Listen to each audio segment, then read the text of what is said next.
If you're pregnant and taking a trip for the holidays, a little planning is in order. In most cases, travel during pregnancy is safe until close to the due date and before 36 weeks, But if there's complications, most doctors say just recommend against traveling. But either way, we've got a few tips for you, including making sure a hospital is less than an hour away, because you never know. Yeah. And if you are flying, have a doctor's note that verifies just how far along you are, so there are no questions of if you can fly or not. Yeah, so let's get an expert's view on traveling while pregnant. Dr. Greg Marchand is an OBGYN at the Institute for Minimally Invasive Surgery in Arizona. Thank you so much for joining us.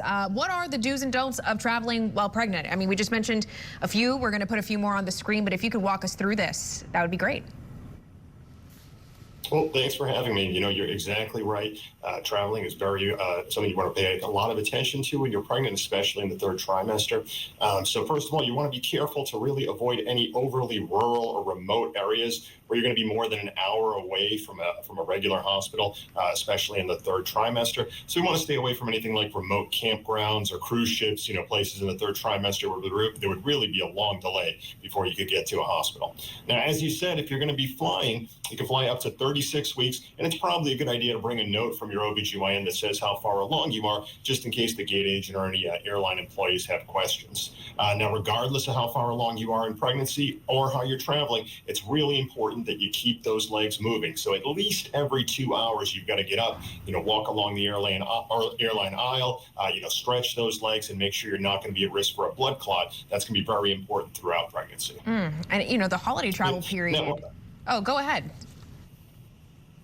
I was going to tell you a little bit, you know, vaccination's another big topic. You know, a lot of pregnant women are worried about flu vaccines and other vaccines they can get now. The flu season's here.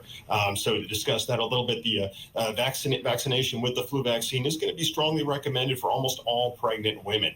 You know, this is an activated vaccine. Data on this has been around for 80 years, so there's a lot of safety on the flu vaccine. Also, if you're able to get it, the DTaP vaccine, you know, that's going to help protect your baby against whooping cough if you get that from 27 to 36 weeks of a gestation.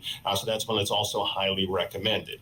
A little more controversial will be the RSV vaccine for pregnant women that just came out, Abrezvo.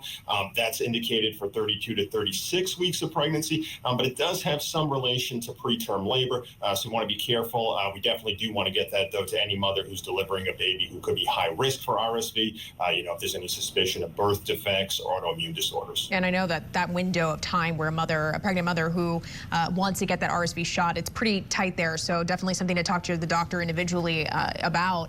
Let's talk about traveling with kids. This week into next is obviously the big travel period. Is it too late for a flu shot? Would it be effective right before a trip?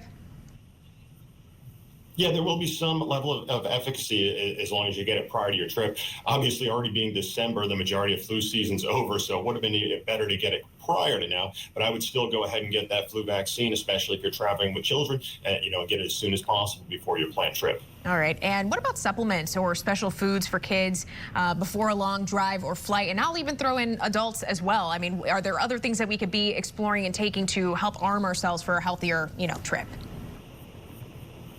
Well, your body does need good nutrients in order to fight off colds, so you definitely bring up a good point. Even if you're not sick, plenty of water and vitamin C are going to be recommended for pregnant women. That's certainly going to be the case if you come down with a cold as well. Good old vitamin C and fluid is the #1 thing we go to when someone comes down with a winter cold.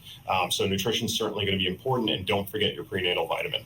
OBGYN, Dr. Greg Marchand, thank you so much for your insight today. Appreciate it. Thank you.